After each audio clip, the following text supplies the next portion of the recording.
디자인이랑 CPU 빼고는 좀 애매한데? 하이 가이스, 고나고입니다. 얼마 전 서피스 랩탑 4가 국내에 정식 출시됐죠. 제가 서피스 4 제품을 써봤는데 이번에 랩탑이 너무 잘 나와서 한번 구입을 해봤어요. 그러고 보니까 요새 완전 랩탑 천국이네요. 특히 MS 서피스 랩탑의 경우는 맥북 에어하고도 자주 비교되는 제품이다 보니까 제가 가지고 있는 M1 맥북 에어하고도 비교를 하면서 하나씩 소개할게요.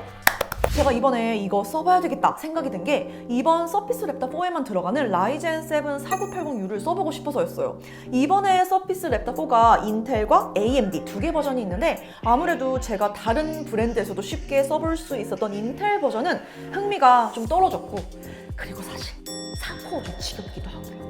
서피스 랩탑용으로 튜닝된 라이젠 7 4980U 8코어 16스레드가 진짜 얼마나 성능을 내줄지 되게 궁금했어요. 진짜 이러다가 막 랩탑 시장에서도 AMD가 인텔 먹어버리는 건가? 직접 보고 싶었습니다. 그래서 오늘 제가 준비한 랩탑도 라이젠 7 4980U 최고 사양 모델로 준비를 했고요. 15인치 3:2 비율의 디스플레이, 메모리는 8GB 램, 저장 공간은 256GB 버전입니다. 메모리랑 저장 공간 스펙이 좀 아쉬운데 사전 예약은 정해진 스펙대로 딱 주문을 할 수밖에 없어서 CPU 사양만 원하는 대로 해서 받았어요. 그런데 마침 또 잘 됐다 싶은 게 제가 쓰는 M1 맥북 에어의 경우도 메모리가 8GB라서 오히려 이 두 개 비교하기 딱 좋을 것 같더라고요. 디자인은 역시 MS답게 깔끔 깨끗해요.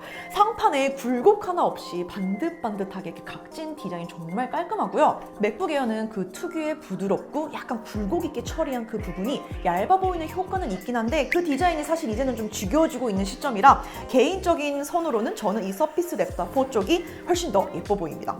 하판에도 복잡한 글씨 같은 건 당연히 없고요. 나사 하나 보이지 않아요. 그리고 막 그 하판에 붙어있는 흔한 스티커 있죠. 그거 한 장도 없고요.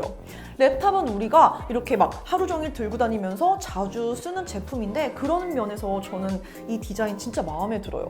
하지만 포트는 좀 문제가 있습니다. 아쉬운 점이 많은데요. 일단 내장되어 있는 포트는 USB-C, USB-A 그리고 이어폰 잭이 있고요. 반대쪽에는 전원 어댑터 연결하는 포트 하나 있어요. AMD 버전뿐만 아니라 인텔 버전도 썬더볼트를 사용하고 있지 않고 동일한 포트 구조를 가지고 있어서 이게 AMD만의 문제는 아니에요. 근데 제가 왜 문제라고 했냐면 포트들이 너무 느려요. USB-C 이거 속도 3.0도 아니고 2.0 속도밖에 안 나고요. 그나마 방법이 서피스 독이라고 전원 어댑터 부분에 있는 포트를 이용하는 건데 기본 구성품은 USB-A밖에 없고 별메인 독을 하나 더 사야 돼요. 어이가 없죠. 누가 지금 서피스에서밖에 못 쓰는 독을 구입을 합니까? 그냥 썬더볼트 독을 사서 쓰지. 이제는 애플뿐만 아니라 너나 할 것 없이 썬더볼트를 탑재하고 충전은 전부 파워 딜리버리로 바뀌고 있는 이 시점에, 이 마당에 이거는 진짜 좀 어이가 없더라고요. 그리고 상대적으로 맥 제품군에 비해 윈도우 랩탑들은 업그레이드 하기 좋게 만든 경우가 많은데 램은 온보드 방식이라 아예 불가능하고요. SSD는 가능은 하지만 근데 규격이 우리가 흔히 쓰는 게 아니라서 일반 소비자가 업그레이드를 쉽게 하기에는 또 어려워요. 그래서 한마디로 그냥 원하는 사양대로 맞춰서 구입하는 편이 낫습니다. 저도 오래 써본 건 아니고 사전 예약하고 딱 받아서 한 2주째 된 것 같은데 일단 기대했던 대로 성능은 정말 미쳤어요. 애플 M1을 제외하고는 제가 이런 스코어를 이런 랩탑에서 본 적도 없거든요. OS 간의 비교가 조금 필요할 것 같아서 제가 긱벤치하고 시네벤치를 이용했는데 긱벤치 스코어는 6,000 후반대로 M1보다 12% 정도 낮게 나왔고요. 시네벤치의 경우는 M1보다 살짝 높은 스코어를 보여줍니다. 아니 진짜 이거 8코어 16스레드 이거 미친 건 정말 확실한 것 같아요. 처음에는 제가 아니 어디 감히 M1이랑 비교를 해, 어디서 코어 장난질이지 싶었거든요. 실제 성능하고도 연결이 되더라고요 이게. 그리고 특히 라이트룸을 사용을 해보면 화면비가 3:2라서 사진 보기가 되게 편해요. 보통 영상 비율로 되어 있는 랩탑이 작업하긴 좀 어려운데 사진 편집이나 오피스 작업에서도 이 3:2 비율 정말 매력적이에요. 그리고 또 저는 단 한 번도 그 어떤 트랙패드도 맥북에 그거를 따라갈 수 없다고 생각을 하는데 근데 제가 써본 윈도우 랩탑 중에서는 이 트랙패드 반응하고 조작성 가장 뛰어났어요. 그런데 딱 하나 아쉬운 게 아니 이왕 이렇게 잘 만들어줄 거 크기 좀 시원시원하게 넣어주지 이거는 막 넣다 만 느낌이에요. 이게 좀 아쉽긴 하지만 써보면은 조작성 하나만큼은 진짜 최고. 그리고 제가 또 예상하지 못했던 부분인데요. 터치 스크린 지원이 됩니다. 요새 워낙 그런 랩탑인 듯 태블릿인 듯 또 360도 힌지 뒤로 접었다 앞으로 접었다 텐트 모드로 변했다가 요런 거 트렌드잖아요. 하지만 이 서피스 랩탑 4에는 얘는 워낙 어떤 정석 스탠다드한 랩탑이라서 태블릿스러움을 전혀 기대하지 않았는데 그래도 여기다가 좀 귀엽게 디스플레이 터치로 조작할 수 있게 만들었어요. 하지만 뭐 그걸로 뭔가를 되게 특별한 걸 할 것 같진 않지만 그래도 터치 스크린이 된다는 점.